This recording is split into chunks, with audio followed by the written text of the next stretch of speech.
पौराणिक कथा। जब रावण की मां भगवान राम से मिलने आई, युद्ध समाप्त होने के बाद रावण के महल में मातम का माहौल था। सभी रानियां दुख में डूबी थीं।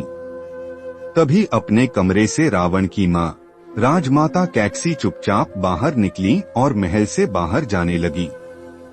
महल से बाहर निकलकर वो थोड़ी दूर आगे निकली ही थी कि वानर सैनिकों के एक दल ने राजमाता को रोक लिया। कौन हो तुम? महल से बाहर कहाँ जा रही हो? वानर दल ने पूछा। राजमाता के जवाब न देने पर उन्होंने उसे भगवान राम के पास चलने को कहा।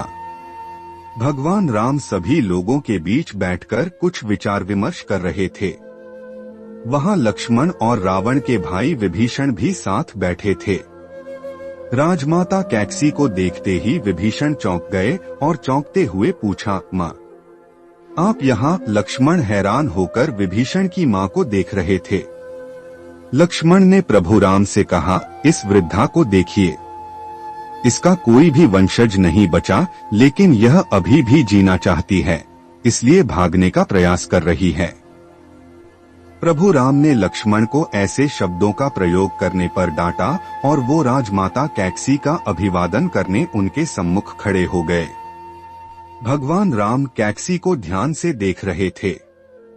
बुजुर्ग कैकसी बेहद दुबली पतली थी।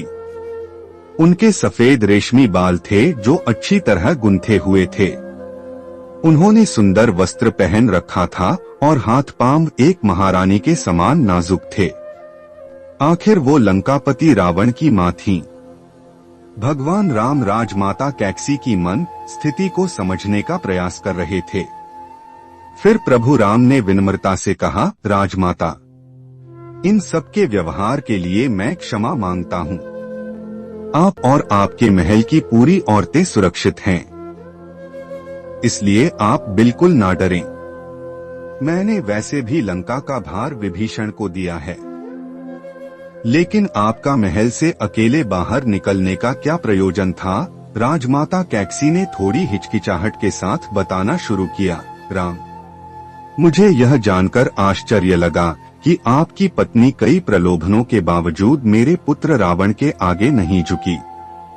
मैं जीवित रहना चाहती थी ताकि मैं देख सकूं कि आप जीतने के पश्चात लंका के साथ क्या करते हैं।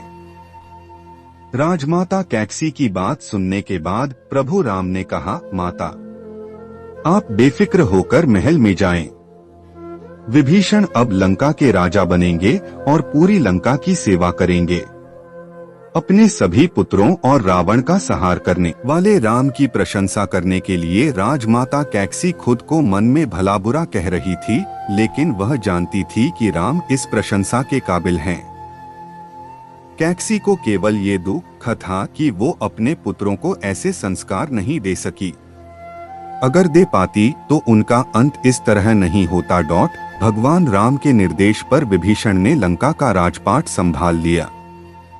राजमाता कैकसी अपने पुत्रवधुओं के साथ लंका की जनता की और उन लोगों की सेवा में लग गई जिन्हें रावण की वजह से कष्ट भोगना पड़ा था। राजमाता कैकसी मन में राम नाम का जाप कर खुद को शांत रखती। प्रभु राम का नाम उन्हें आगे के जीवन के लिए प्रेरित भी करता। एक दिन उन्हें भगवान राम के सरयू नदी में जल समाधि ले लेने की खबर मिली।